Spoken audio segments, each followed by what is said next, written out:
السلام عليكم، ازيكم يا حبايبي؟ عاملين ايه؟ يا رب تكونوا كده دايما بخير. تعالوا بقى اوريكم الجمال اللي انا عاملاه. ده طبعا ستريبس كده زي ما انتم شايفين، ستريبس فراخ، وكنت عامله مكرونه بالفراخ بالصوص الابيض. حاجه كده جميله جدا وطعمها تحفه، ولادك هيحبوها. واحسن من كل اللي انا بحكي لك عليه ده، حاجه اقتصاديه خالص. يعني انا عملت من الفرخه اللي انت شفتيها دي، اقولك بقى ازاي تدبري وازاي توفري لولادك. انا عملت كده الفرخه اللي انتوا شايفينها دي، عملتها كده على مرتين، تكفي 6 نفار. يعني كل مره كنت عاملاها تكفي بالظبط 6 نفار، وما شاء الله كنت عامله يعني وجبات كويسه جدا. انا هوريكم هعمل ايه دلوقتي. طبعا انا هوريكم وانا بقطع الفرخه، وهعملها ازاي تكفي مرتين 6 نفار. طبعا انا جبت الوركين بتوعه الفرخه، قطعتهم كده لوحدهم، قطعتهم 3 حتت، واقطع تاني الورك ده دبوس وحتة عارضة كده. يعني انا كده معايا حوالي 5 حتت زي ما انتوا شايفين كده. هقطع الدبوسة لوحدها، والحتة العارضة دي لوحدها، والحتة برضو اللي في النص قطعتها كده لوحدها. كل ده كده هشيله كده على جنب في بولة. وهقطع برضو نص الفرخة التانية، هوريكم دلوقتي اقطعها ازاي. طبعا دي الرقبة اقطعها برضو، واحطها كده كل الحاجات اللي انا هخليها من الصدر بتاع الفرخة هحطه مع ايه الوركين بتوع الفرخة التانية، بتوع نص الفرخة. وهخلي كده بقى كويس الفرخة بتاعتنا. وهوريكم دلوقتي هطلع لكم احلى ستريبس. وهعمل منها كمان فراخ مكعبات للمكرونة اللي هي بالصوص الابيض، حاجة كده تحفة وخيال والله العظيم. وتكفي 6 نفار واكتر كمان. طبعا انا خليت الصدر بتاعنا خالص من اي عظم فيه واي جلد زي ما انتوا شايفين كده. وهقطعه كده نصين، النص كده هعمله للمكرونة، والنص التاني هعمله ستريبس. يعني انتي يا حبيبتي لو عايزة توفري، والأسرة بتاعتك مكونة من 5 أو 6 أفراد، الفرخة هتجيبيها هتكفيكي مرتين. وهيبقى وهيبقى برضو معاكي الكمية كويسة جدا وكتيرة، وهتوفر معاكي كتير جدا. ولو عندك عزومة، الفرخة دي هخليها تكفي ما شاء الله كده 12 نفر.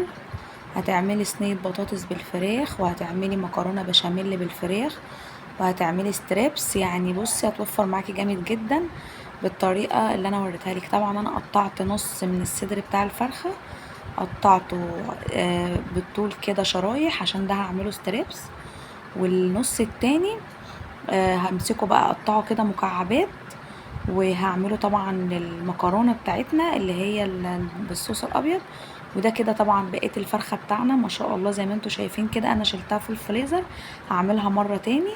وكده جبت الكبده والقونصه بتاعت الفرخه مع نص الصدر اللي انا هعمله للمكرونه.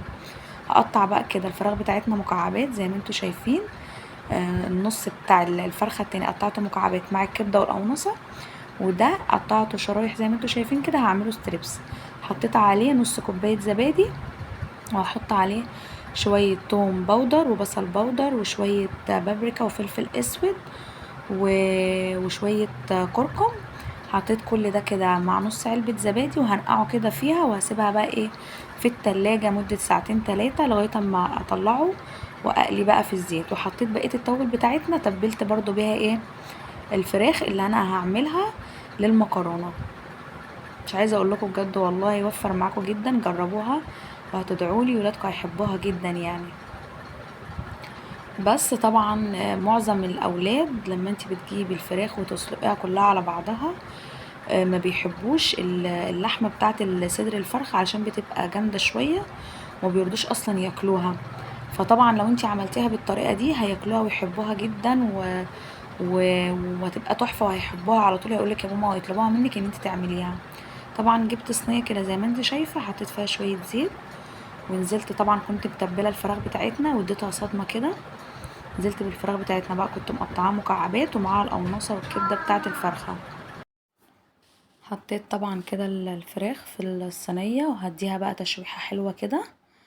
وبعد كده بقى ايه، بعد ما احس كده ان هي هتاخد لون ابيض شويه، هنزل بقى كده بالبصل بتاعنا، كنت برضو مقطعاه مكعبات. هشوح كده الفراخ بالبصل بتاعنا، وهشوح كده كله مع بعضه لغايه اما البصل يدبل تماما. وبعد كده هسيبها بقى وهعمل بقى البشاميل بتاعنا، الصوص بتاع المكرونة.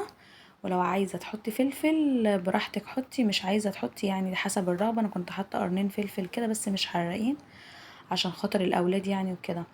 طبعا هنا جبت حلة كنت حاطة فيها مية تغلي، ونزلت كده بالمكرونة بتاعتنا، نوع المكرونة بتاعنا اللي هي الصغيرة العادية دي، مش لازم مكرونة قلم يعني، عشان المكرونة اللي هي بالصوص الابيض اللي هي ما بتخشش الفرن دي بتبقى احسن لما بتتعمل بالمكرونة الصغيرة. طبعا شوحت كده طبعا الفراخ بتاعتنا واستوت، وكنت حاطه لها ورقتين لوري كده في الاخر وعود قرفة.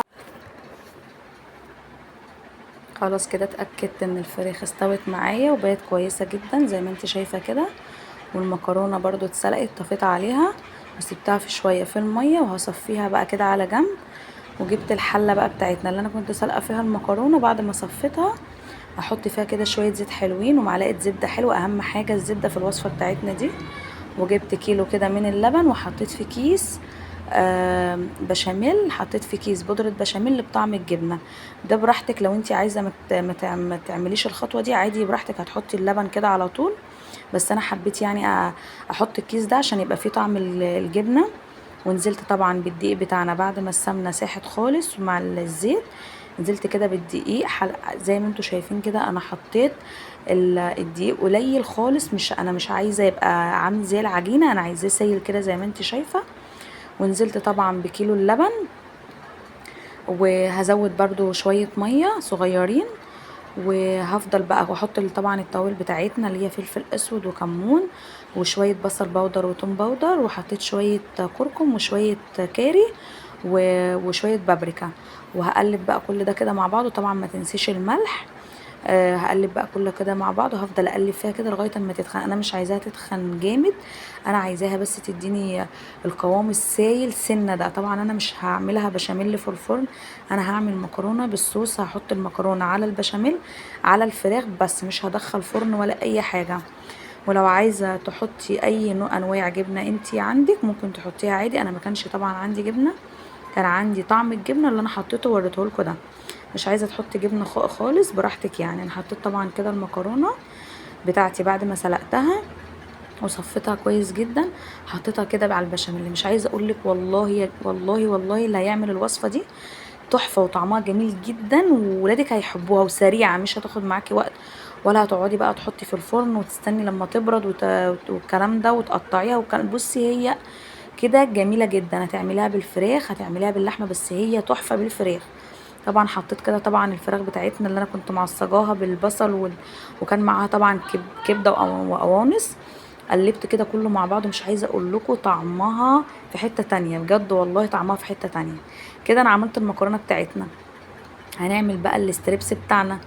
جبت طبعا شويه دقيق على شويه نشا على التوابل، نفس التوابل اللي انا حطيتها على الاستريبس بالظبط، وحطيتها كده على الدقيق والنشا، هقلبهم كده مع بعض. وهجيب طبعا الاستريبس بتاعنا، طبعا انا كنت متبلاه زي ما انتم عارفين بالتوابل اللي انا وريتها لكم، ونص علبه زبادي. طبعا الزبادي علشان تخليه طري كده من جوه وحلو. ومسكت طبعا كده شويه ميه ساقعه. التركه دي جميله جدا، وهتخلي معاكي الاستريبس نافش معاكي، الحته كده نافشه وحلوه ومقرمشه. جبت طبعا كده الحته بتاع بعد ما حطيتها كده في الدقيق، هنزلها كده في شويه ميه ساقعه، وهرجع احطها تاني في الدقيق بتاعنا. انتي بقى عايزه على حسب رغبتك، وعايزه تخلي ايه الحجم بتاع الاستريبس معاكي، فممكن تعملي الخطوه دي كذا مره. يعني انا عملتها حوالي كده 3 مرات او مرتين. هعمل بقى كل الكميه كده اللي معايا، وهكون حاطه الزيت على النار يكون سخن كويس جدا، وهحط بقى كده الاستريبس بتاعنا كده في قلب الزيت. مش عايزه اقول لكم يا جماعه والله يعني اكله تحفه وجميله جدا واقتصاديه.